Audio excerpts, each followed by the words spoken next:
Jim Quick went through our program. I did his podcast with him. He loved what I did. But his story is fascinating because what he said was when he was in kindergarten, he was on a chair and he fell, hit his head on the radiator. So he had a brain injury.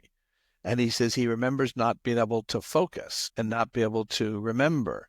So he was really struggling in school. And so one time the teacher asked him to read something from the book and he couldn't. He was struggling. And the kids started to laugh. And, that nervous laughter, that it's like embarrassing. And the teacher said, again, probably thinking she's helping him, she goes, don't laugh at Jim.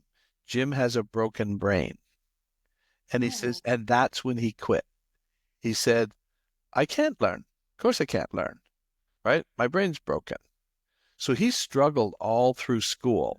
And he tells this story and he says the only thing that he loved was the X-Men, the Marvel comics. And he said, I felt like a misfit. The reason I like the X-Men is because they're the misfits.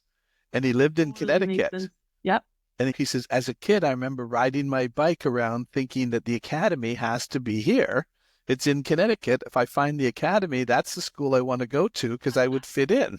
Oh, he's got this amazing ability to focus on X-Men and everything he loved about it, struggling in school. And then he said, to make a long story short, he says, I don't know how, but I managed to get into a college. And he says, and I was still struggling. And to the point that he said to his roommate, he says, I just have to drop out. And the roommate says, I'll tell you what, before you drop out, come back with me this weekend. I want you to meet my dad and just talk to my dad before you quit. And so he said, okay. So he went for the weekend and the father sat down with Jim and said, Jim, write down the things that you love, that you want to do in your life. He says, make a list for me. So Jim says he sat down and he sort of wrote out the list and the father grabbed it from him and said, let me look at this. He says, now I'm mortified because I don't want anybody to see this. And so he's like, oh no, this guy's looking at, my innermost secrets and what I want to do. And so he has this wall of books, like a library. And he goes to the wall and he takes 5 books off the shelves. And he says, now, Jim, I want you to promise me something. Before you quit college, I want you to read these books. And so he says, will you agree that you'll read the books before you decide to quit? And he says, and Jim says in his own mind, he's going, I don't think this guy heard me. I can't read a book, let alone 5 books. So he says, so I agree just to get out of there. He says, and on the plane ride, on the plane ride home, he says, I pick up one of the books and I start reading it. Before I knew it, I'm like almost through the book. He found a book he was interested in. The father realized what he was interested in by giving the list. Yep. And as soon as he gave him material, right, that he was interested in, he could focus. They just haven't given him anything that he was interested in. Totally. Which undid that lie that his brain was broken. Right. And now he's the world's leading expert on memory. And so it was really fascinating because the other story he tells, which I love telling, is because he says, so now I'm this world expert on memory. He says, I'm hired by Universal Studios. He says, to work with some of their executives. And he says, so I'm in a meeting with their executives. And he says, and the president of Universal said, let's go to lunch, jump on the golf cart with me. We'll go to the cafeteria. And on the way to the cafeteria, he says he sees the Wolverine billboard up in Universal Studios. Oh, and so he says to the president, he goes, that was my hero when I was growing up. The X-Men were my heroes. And so the president says, where are you going to be for the rest of the week? And he says, well, I head back to my home in Los Angeles. He says, if you want, we're shooting the scene at the Academy in Montreal. We're shooting that whole scene for the movie. Do you want to come with me? And he says, so I'm flying on a private jet with Holly Berry, Hugh Jackman, all of these people.